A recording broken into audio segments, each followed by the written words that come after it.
que no existan sentencias firmes que digan que una persona ha sido o no ha sido de tal manera, creo que la población tenemos conocimiento pleno de cómo ha sido el actuar de varias y varios diputados, en dónde se han desarrollado, qué acciones han defendido o han promovido, y eso medirlo para ver si en realidad están siendo coherentes con la población. Es necesario de que los diputados y diputadas puedan recuperar la confianza también de la población que les ha dado su voto. Hoy más que nunca creo que existe un grito de desesperación de cómo la justicia ha sido utilizada para que nuestro país no pueda avanzar en la construcción verdadera de una democracia. No podemos hablar de la construcción de un Estado de Derecho si la columna vertebral, diríamos, de nuestro país, que resulta siendo la justicia, está débil o está siendo utilizada de forma parcializada. En este momento necesitamos que las y los señores diputados sean representantes en verdad de ese voto popular que la población les encomendó. Hoy estamos al día de cómo están votando en el Congreso, gracias también a las redes sociales. Y estamos seguras que si los diputados y diputadas votan contrario a lo que el pueblo demanda, cuando regresen dentro de 3 años ya a pedir nuevamente el voto de la población, también la población les va a recriminar porque no han sido coherentes. Porque hoy en día necesitamos, las mujeres indígenas están conscientes, más que nunca creo que las organizaciones nos hemos dado a la tarea de ir formando cuál es la función de cada uno de los diferentes organismos del Estado. Y sabemos bien que el Poder Legislativo tiene un gran papel, un papel determinante en muchas de las elecciones que van a regir la vida de las y los guatemaltecos. Entonces, la importancia de las y los abogados indígenas para garantizar la justicia especializada con pertinencia cultural y enfoque de género es necesariamente que los y las abogadas hayan sido probos en el ejercicio de sus funciones como abogados y abogadas. Gracias. Gracias, Daisy. Por cuestión de tiempo y que también algunos se tienen que retirar de unos minutos, vamos a hacer una última pregunta, pero yo creo que ya han dado varios elementos acá para lo que se refiere a la pregunta que voy a mencionar. Pero también, antes de pasar a la pregunta, quisiera también recalcar y pedir también que los señores diputados puedan leer y también guiarse de una guía que tengo entendido ha sido llegado a los diputados del panel de expertas independientes, y es una guía para elección de las altas cortes y va dirigido directamente al Congreso de la República. Quien no lo tiene, pues con gusto se los podemos compartir. Y eso pues también habla sobre los convenios y tratados y convenios internacionales del cual el Estado de Guatemala lo ha ratificado.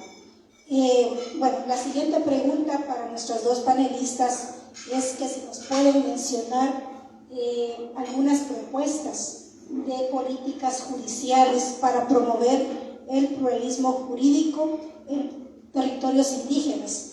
Luego de esta pregunta, con esto finalizamos para proceder a dar intervención al diputado José Chic y también los asesores y asesoras presentes. Bien, con la última pregunta, nuestra recomendación, tanto aquí para el diputado presente o para todos los diputados que nos están viendo en transmisión que estamos realizando en este momento, y a los asesores y asesoras, hagan preguntas qué piensan o si tienen conocimientos que en Guatemala hay dos sistemas de justicia. La justicia ordinaria, que es lo que conocemos, donde corremos los tribunales, pero también el sistema de justicia ancestral de los pueblos indígenas. Si tienen conocimiento, luego plantean la pregunta, ¿qué piensan para poder fortalecer o cuál va a ser su plan para poder fortalecer la práctica del pluralismo jurídico en Guatemala? Incluso indagar qué opina, qué conocimiento tiene relacionado al pluralismo jurídico. Toda vez que en la práctica, hasta hoy, aún todavía hay jueces, magistrados y magistrados de salas, o bien los magistrados de alto nivel, todavía existe judicialización a las autoridades indígenas por ejercer la jurisdicción indígena en sus territorios. Sabemos muy bien que todos los días las autoridades indígenas están emitiendo sentencias, igual que los jueces. Y ellos son los que están dentro de la comunidad, porque los juzgados no llegan dentro de las comunidades. La población, los pueblos indígenas tienen que salir de la comunidad en busca de la justicia, como ya se indicó anteriormente. Entonces, esas son las preguntas claves. Nuestra recomendación a ustedes, los asesores y las asesoras, transmiten a los diputados, ahorita en este momento coyuntural, que los postulantes o los abogados y abogadas andan pidiendo voto ahí en cada puerta de los diputados, para poder entonces conocer su sensibilidad humana, su identificación, porque puede ser indígena. Es lamentablemente, los abogados fuimos formados en 4 paredes de las facultades de Derecho, de las universidades. Lo que hoy hemos aprendido las abogadas indígenas, eso lo hemos aprendido en la práctica, en el ejercicio profesional. Pero entonces hay abogadas también que son indígenas y no tienen esa identidad con los pueblos y niegan la existencia del sistema del derecho indígena o bien del sistema de la justicia indígena. Por eso es clave las preguntas. Preguntan eso cuando están tocando las puertas pidiendo voto al diputado o cuando están tocando las puertas pidiendo voto a las diputadas. Preguntan. Entonces, con eso podemos garantizar y los diputados tomar esa decisión, cuál es el perfil más idóneo para poder llegar a ocupar ese puesto en los tribunales, para poder llegar en salas de apelación o bien la Corte Suprema de Justicia. Las preguntas no deben ser solo a los indígenas, las preguntas también deben ser para todos iguales, porque de ellos va a depender la justicia, de ellos va a depender las políticas judiciales que garantizan esa práctica del pluralismo jurídico, donde se va a respetar la práctica del sistema de justicia ancestral y no judicialización. Eso son las recomendaciones con relación a las preguntas que deben de realizar en este momento. Gracias. Bueno, considero que aunado a lo que ya ha mencionado la licenciada Ana López, sí hay que recalcar, ¿verdad?, que en nuestro país existen sistemas de justicia de pueblos indígenas. El pueblo maya tiene su propio sistema de justicia, el pueblo xinca tiene su propio sistema de justicia, el pueblo garífona está también en ese descubrimiento de su propio sistema de justicia, y es importante que los postulantes que puedan asumir una magistratura tengan claridad de que Guatemala es diversa y que la misma Constitución Política de la República ampara los sistemas de organización de los pueblos indígenas. Hay convenios y tratados internacionales que también amparan el uso de nuestro propio sistema de justicia, y en consecuencia, como letrados de las ciencias jurídicas, no pueden ser ignorantes de que en Guatemala pues existe esa diversidad.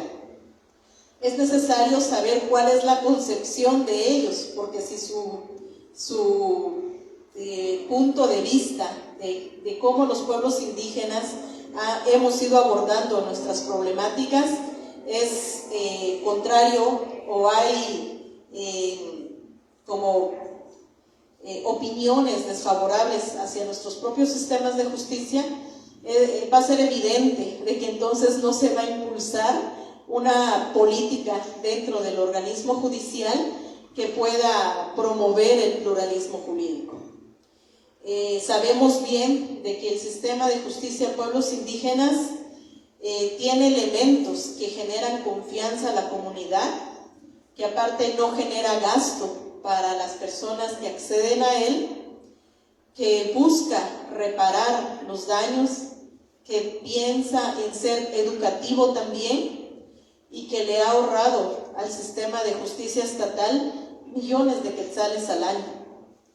Entonces, el profesional que no tenga conocimiento de estos elementos difícilmente va a poder implementar el pluralismo jurídico.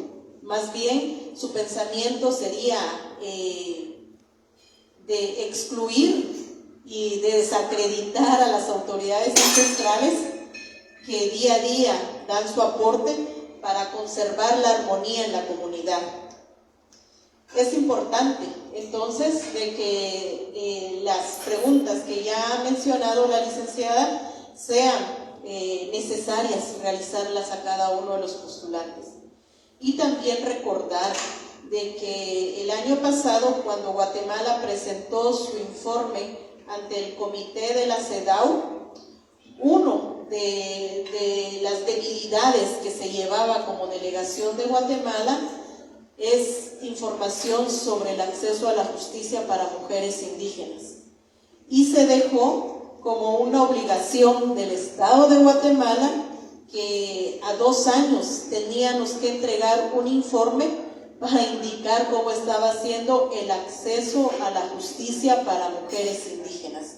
Entonces es importante que también asumamos que los magistrados y magistradas que van a ser electos van a tener que dar cuentas de esto en representación del Estado de Guatemala, para que también podamos tomar las mejores decisiones, ¿verdad?, que puedan beneficiar a la mayoría de la población y que no sean decisiones que vayan a beneficiar a esa pequeña minoría que muchas veces ha tenido a sus gustos, diríamos, la justicia en nuestro país.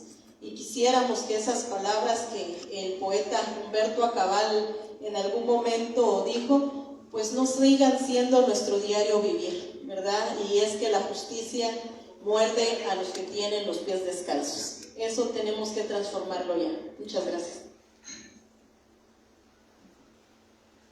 Gracias, Ana, gracias, Daisy. Yo creo que ya dieron bastantes elementos para realizar estas preguntas a los postulantes por parte de los diputados y diputadas del Congreso de la República. Yo agradezco el espacio que me dieron para poder moderar en este tiempo, así que vamos a proceder a la siguiente fase de intervención. Traslado la palabra a mi compañera Carmen López. Muchas gracias.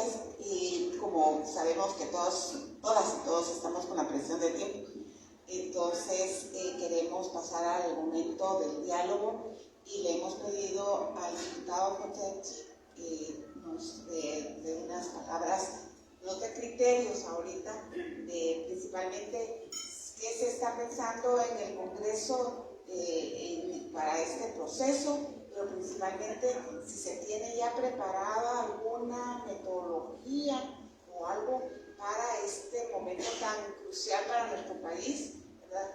Considero que ya deben de tener algo donde pudieran.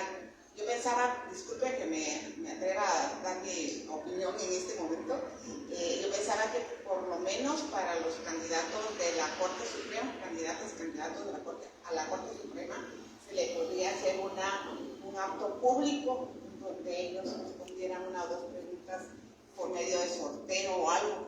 Y entonces hay tanto que que necesitamos conocerlos, porque generalmente no se les conoce. Entonces, por lo menos de la Corte Suprema, pero le damos el micrófono al diputado, si él quiere pasar aquí o le llevo el micrófono. Como ustedes saben, el diputado se ha destacado ahora y creo que es una valiosa intervención el que él presentó el amparo y la Corte de Constitucionalidad respondió obligando a que los tiempos se cumplan, y el segundo de ayer que también fortalece ese momento. Entonces, dejamos aquí al diputado. Gracias. Buenos días compañeras y compañeros. Buenos días, magistrado. Gusto verla por acá en estos espacios.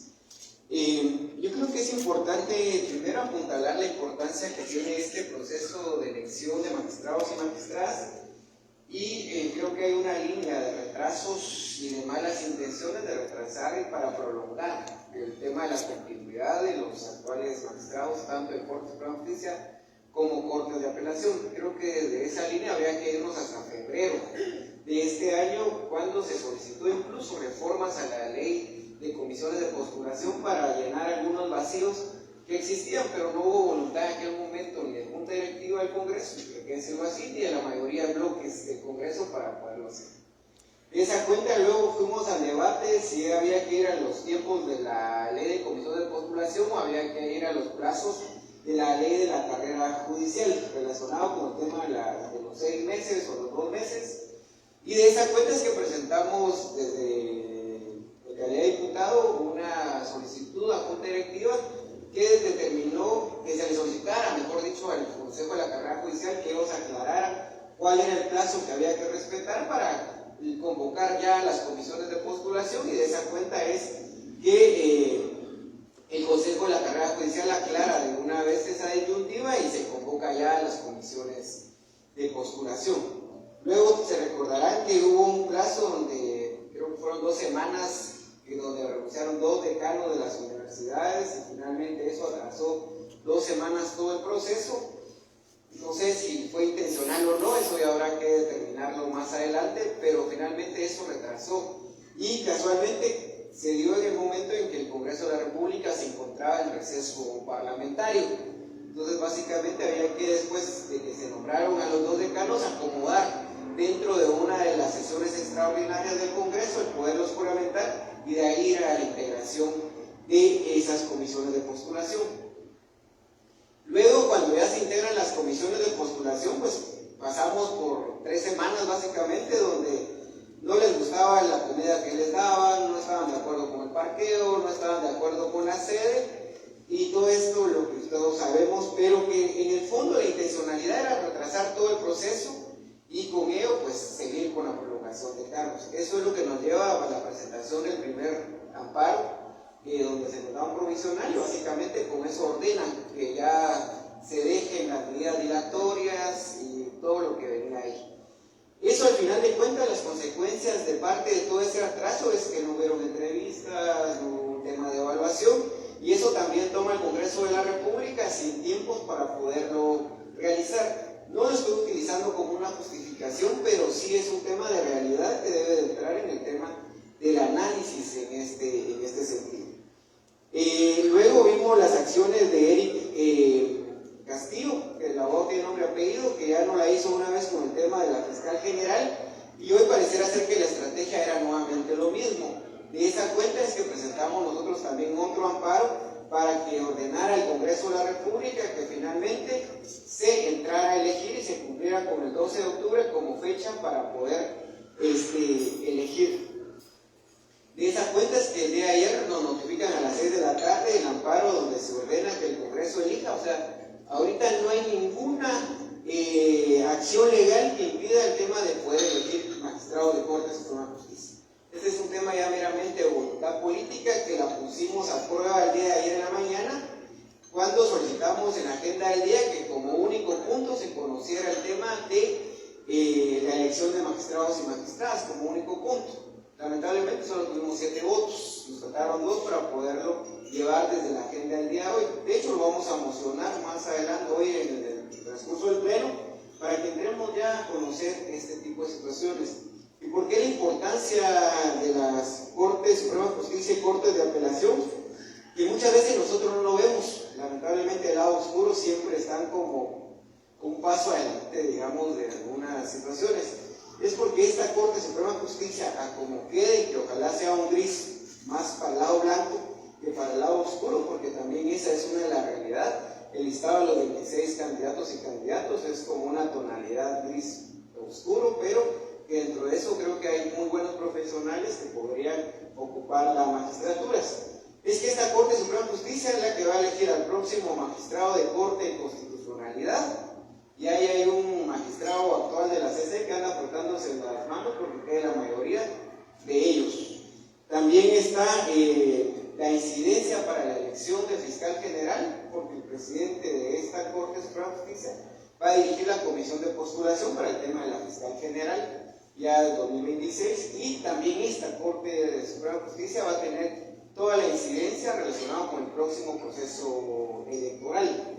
O sea, hay tres cosas que vienen en camino que sí dependen de esta Corte, y ya vimos, a excepción de la magistrada Delia y de la magistrada María Pérez, el tema de que la anterior Corte se dedicó a jugar políticamente y ellos a decidir qué candidatos quedaban fuera y a quienes le viabilizaban la participación. Por eso es el riesgo del tema de tener una Corte Suprema de Justicia politizada en este sentido. Ya ahí hemos visto las consecuencias de eso, y entonces por eso también hemos hecho el llamado a los compañeros diputados y diputadas de que se haga una elección muy coherente y consciente con lo que se está jugando el país. Ahorita vemos solo la Corte Suprema de Justicia y las salas, pero viene 2026, vienen otros años que van a depender mucho de esta Corte Suprema de Justicia y cómo queda integrada. Relacionado con el tema de la participación de pueblos indígenas, creo que hay que hacerlo en dos momentos. Uno, y Ana lo demostró, con el tema de la integración de las comisiones de postulación, y la otra es con la participación ya propiamente como candidatos a magistrados y magistradas. Si ustedes se dan cuenta, en el listado de los 26 que vinieron para la Corte Suprema de Justicia, no hay ninguna mujer indígena, solo hay un hombre indígena, y ese hombre indígena corre el riesgo de no ser electo. Si es que se cumplen finalmente los designios a como están los consensos de algunos hasta el día de hoy, tampoco va a haber ninguna representación indígena en esa Corte Suprema de Justicia que va a tomar posesión el 13 de octubre. Eso de una u otra forma viene a jugar un papel en el sentido de cómo se va a administrar la justicia de ahí en adelante. En las Cortes de Apelaciones todavía hay un poco más de esperanza en algunos casos de algunos candidatos y candidatas de pueblos indígenas, pero cuando uno empieza a revisar el listado, empieza a encontrar que también hay, lamentablemente, algunos que han sido jueces de instancia en el tema de pueblos indígenas, que son los que han criminalizado de alguna forma a los mismos comunitarios. Alta Verapaz, Baja Verapaz, Petén, Huehuetenango da muestra de eso. Entonces, ¿cómo votar en ese sentido, aunque sea un candidato a magistrado indígena, por alguien que se ha dedicado al tema de la criminalización en los territorios? Esa es la disyuntiva que muchas veces nos estamos encontrando en este proceso de elección, pero de alguna forma creo que hay que seguir haciendo esa depuración, y el llamado a los compañeros y compañeras diputados ha sido eso, que sean votaciones coherentes, y por eso es que finalmente habían dos grupos, hasta el día de hoy siguen, creo, los dos grupos, uno que está tratando de articular una Corte Suprema de Justicia y Corte de Apelación un poco más apegado al Estado de Derecho, y otra con las viejas prácticas de pactar la justicia en el país. Los consensos no son malos, el hablarse entre bancadas no es malo. Lo malo es cuando se entra en el juego de ceder y pactar. Ahí es donde, y hacer una repartición de puestos y cargos, ese es a veces el problema, pero esperamos que en esta ocasión no suceda eso y podamos tener, si no una Corte Suprema de Justicia como lo hubiéramos deseado, pero por lo menos una Corte Suprema de Justicia que sea incluso de transición hacia esa recuperación del sistema de justicia. Aquí es como debe ser en ese sentido, y pues esperamos que los compañeros y compañeras diputadas puedan finalmente responder a la demanda de justicia de la población, y de hecho nosotros, como desde todo lo que hemos estado viendo, ya estamos de hecho preparando una metodología metodología que vamos a lanzar después del 13 de octubre con el tema de evaluar el proceso de este proceso de elección de magistrados y magistradas, pero adicional a eso empezar a generar un diálogo nacional abierto relacionado con que si necesitamos las reformas a la ley de comisiones de postulación o necesitamos una nueva ley de comisiones de postulación.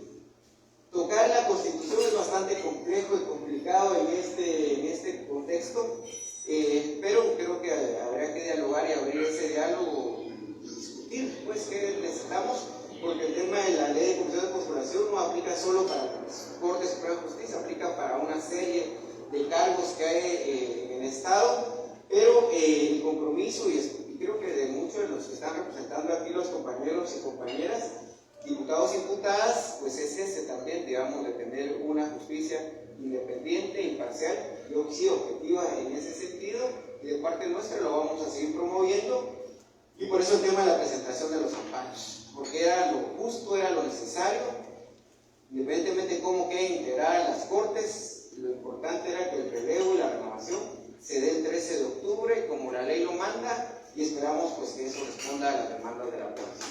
Gracias. Gracias. Un aplauso merecido por esta lucha. Entonces pasamos Floridalma Contreras, que es coordinadora de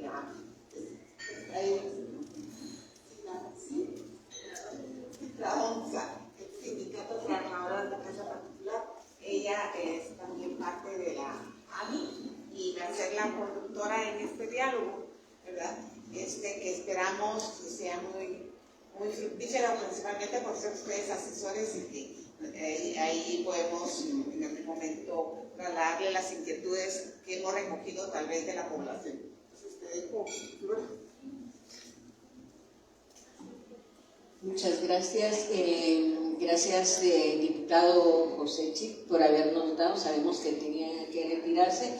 Y a ustedes, señoras asesores, queremos iniciar tal vez un diálogo para conocer sus opiniones, específicamente en cuanto a la elección de mujeres. Sabemos, como miembros de la Alianza de Mujeres Indígenas por el Acceso a la Justicia, que nosotras necesitamos más mujeres, ¿verdad?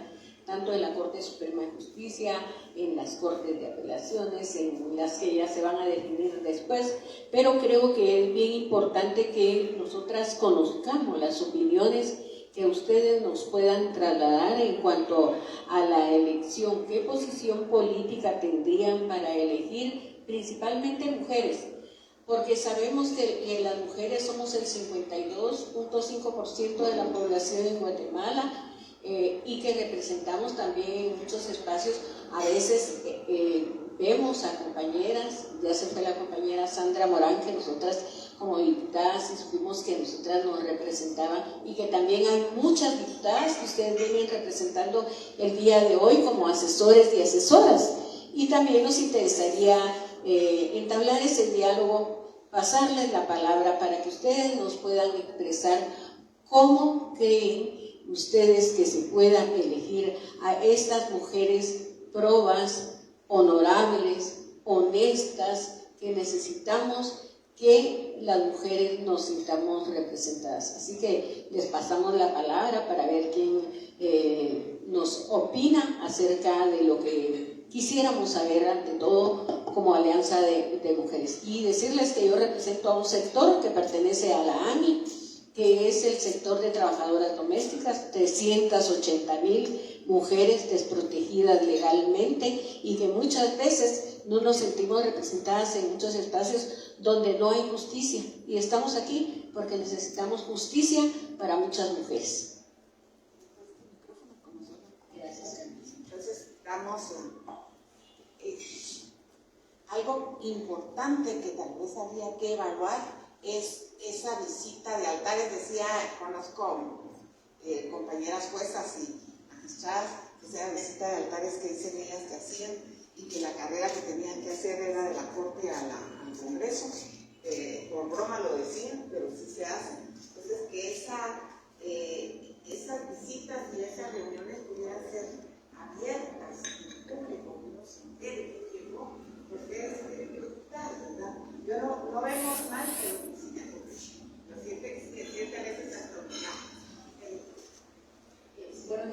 a todos, con gusto. Stephanie Rodríguez.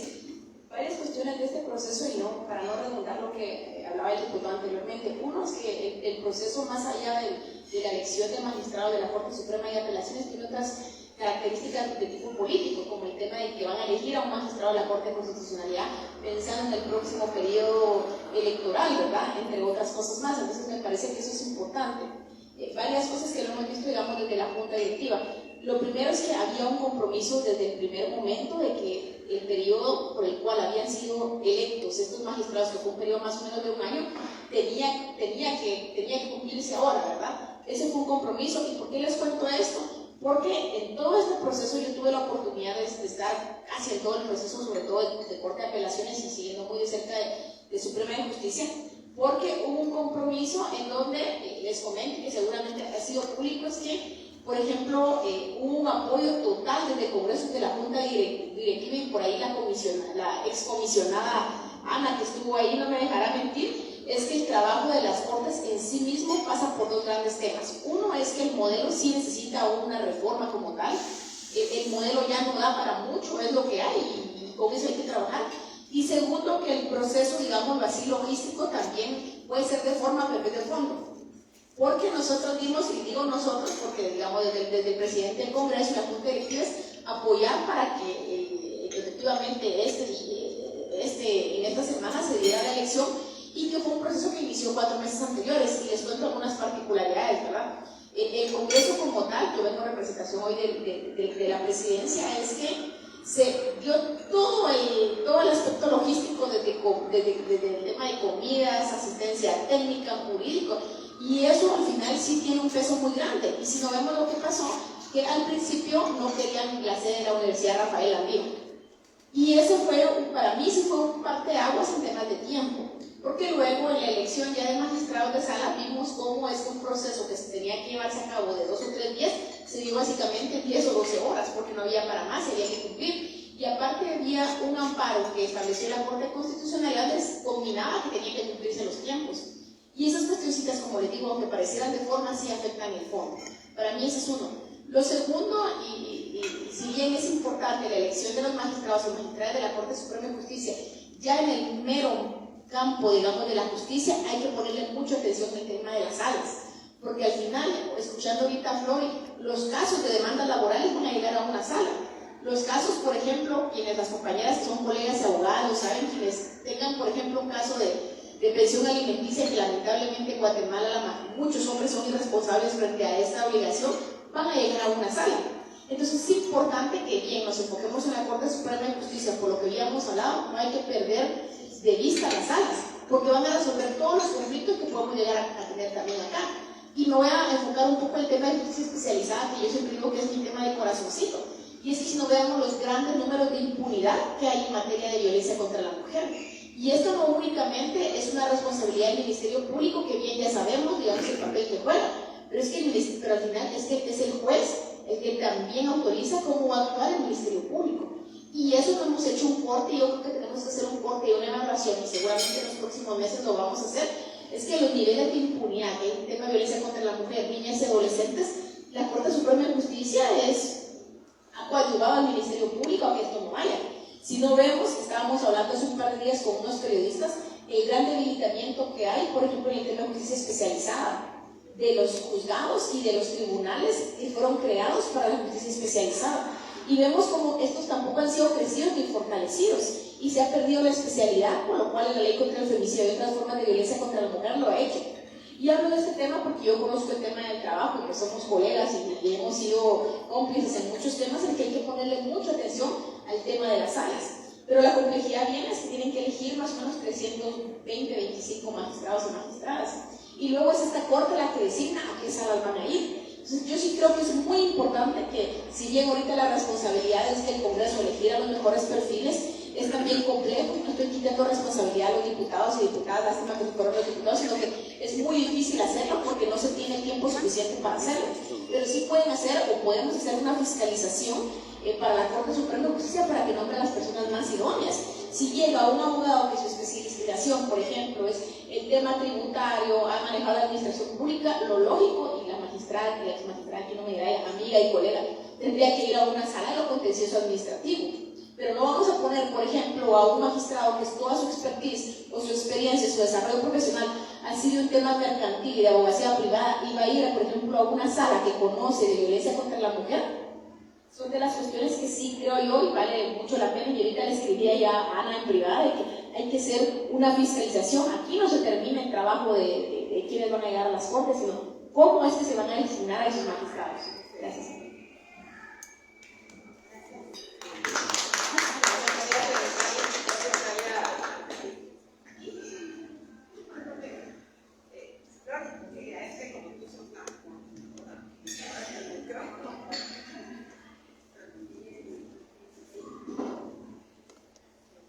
En primer lugar, quiero agradecer la invitación para estar en este importante foro, agradecer a Ani, a Shenaya Molón, también su participación, de Ana y de Reis, también de la moderadora, de todas en realidad. Es un espacio de incidencia importante y muy enriquecedor y oportuno antes de que elijan los diputados, que estos mensajes les lleguen. Yo escuché a Piedad que dijo que tenemos que buscar la participación de mujeres comprometidas. Quiero comentarles que gracias a la transparencia que hoy hay en el Congreso, yo pude ver ayer la sesión de jueces de bloque. Iba un punto para la agenda que era la identificación de la mujer garífuna. Pero la diputada Palomo y la diputada Nadia se opusieron a eso. La diputada Palomo dijo que era un solo pueblo, que la Constitución decía que somos un pueblo y que todas somos mujeres iguales, que ellas se consideraban como mujeres dignas y que sacaran ese punto de la agenda. Y Nadia pues se entregó a la petición, yo digo un pedido de discurso, y entonces vemos que aunque la Constitución reconoce a los pueblos, a su forma de organización, al parecer las diputadas han desconocido estas normas de ese rango constitucional y son mujeres. Entonces, quería referirme a eso porque es importante que las mujeres que representen, que estén en estos puestos de decisión, sean muy comprometidas. También Ana decía qué preguntas hay que hacer a los diputados, es una sugerencia, ¿verdad? ¿Qué nos interesa de los aspirantes a estas magistraturas? Yo tuve la oportunidad de conversar con algunas postulantes que les invitaron unos diputados a reuniones y que les preguntaron qué piensan de la teoría de género. ¿Están de acuerdo con la teoría de género? ¿Qué piensan de las CICIG? Todavía estamos con esa historia de saber por esa polarización que se dio, ¿verdad? Entonces, preguntas como eso, que digo que las que a algunos diputados les interesan, para ver si les dan el voto o no les dan. El diputado Chip, que hizo ese gran trabajo responsable de plantear esos amparos en defensa del orden constitucional, también reconocer el trabajo de los pueblos y de la sociedad civil organizada en defensa de la democracia y ahora en defensa de la justicia. Ha sido importante reconocer, por ejemplo, que Ana ha sido la única y la primera mujer indígena en integrar una comisión de postulación, que hizo un gran trabajo, también esa participación en el campo, que todos los abogados fuimos y hemos hecho que esto evolucione para bien, que cambie la situación. También los rectores, y esto quiero llegar porque creo que hay que hacerles un llamado a los diputados a que el filtro de ellos sea por la honorabilidad reconocida. Ya Ana lo decía, no, aunque tengan notas altas, aunque tengan muchos títulos, lo académico o la experiencia no define la honorabilidad. La honorabilidad viene del pueblo, de la ciudadanía. Los rectores le dijeron que no ponían al señor Mazariegos porque escuchaban el clamor del pueblo, así lo dijo el padre. ¿verdad? Y por unanimidad quedaron los rectores que estuvieron y que hicieron un buen trabajo, muy objetivo y también muy responsable, ¿verdad? El rector Arevalo de la Internacional, hasta él dijo que como que se sintió inocente porque no vio cómo las estrategias de la tabla de graduación iban dirigidas a perfiles de personas que ya sabían que iban a participar. Estoy repitiendo lo que él dijo, que muchas cosas él las vio después, ¿verdad? Que no hubo tachas, que solo con sentencia firme, cuando que las tachas no se refiere a eso, ¿verdad? Que la comisión no es un órgano jurisdiccional que va a actuar los aspectos penales de un proceso. Y los comisionados tienen facultades constitucionales de hacer la designación conforme a sus criterios de la ley. Tampoco ningún juez ni otro tribunal es ordenar a quién poner en la lista o a quién dejar de poner.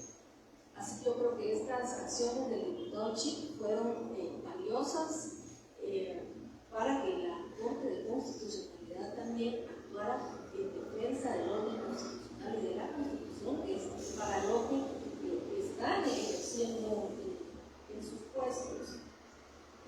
También es importante mencionar que el diputado también lo decía, que hay que trabajar para esas reformas de la ley de comisiones de postulación. Hay que terminar con ese conflicto de interés, con esa doble calidad.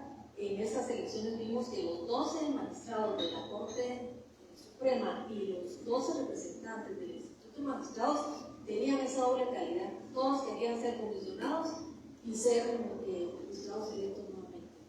Algunos también del CAM cometieron ese pecado de faltar a la ética, queriendo ser comisionados y postulantes. ¿Qué pasa con esto?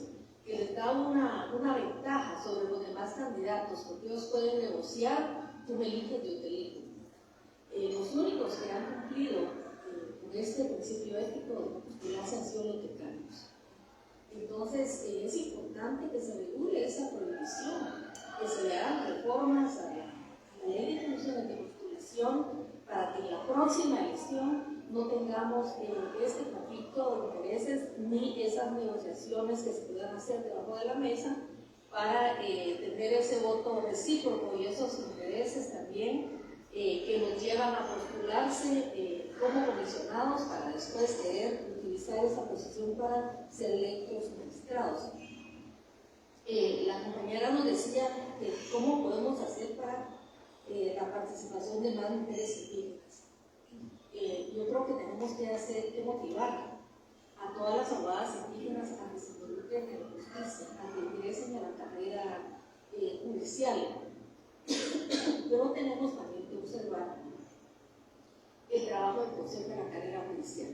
El Consejo es el encargado del ingreso, de la evaluación, de los ascensos, de todo el proceso de carrera de jueces de ingresan de paz. Entonces tenemos que pedir que este trabajo del Consejo sea transparente, que también podamos ver las sesiones del Consejo de la Carrera Judicial, cómo están evaluando, a quiénes están nombrando, a quiénes están aprobando, a quiénes están ascendiendo, porque también vimos que la mayoría de jueces, incluso con grandes señalamientos y con mucha mora, tenían una nota de 6 puntos y excelente. Entonces hay que revisar también, es importante el trabajo que hace el Consejo y que debería de tener dentro de quienes ingresan a la carrera judicial también cuotas, porcentajes para participación de mujeres, participación de hombres y mujeres indígenas ingresando a la carrera, ¿verdad? Yo creo que tenemos la esperanza de que los diputados van a hacer un buen trabajo, de que se van a rescatar las cortes y también el compromiso de quienes resulten electos para trabajar en esa justicia tan ordenada y que el pueblo de Guatemala demanda. Les agradezco el espacio también de poder expresarme y de todo el trabajo organizativo que han hecho